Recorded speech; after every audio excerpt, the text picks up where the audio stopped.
ara mateix, de manera preventiva, s'ha formalitzat una contractació de 3 tractaments extraordinaris en la bassa de laminació, que és un dels focus que ens va dir en la zona de Barraques, i sobretot tractaments en invernals, 2 d'ells, en tractament d'invernals. En aquests moments, per tant, ja s'ha pressupostat una contractació extra al voltant dels 3.000 euros.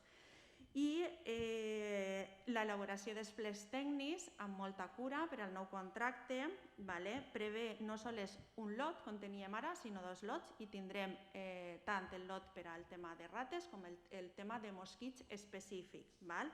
I passem a tindre un pressupost 2,77 vegades més gran respecte de l'anual. És a dir, que dedicarem al voltant de 20.000 euros anuals per al control de plagues.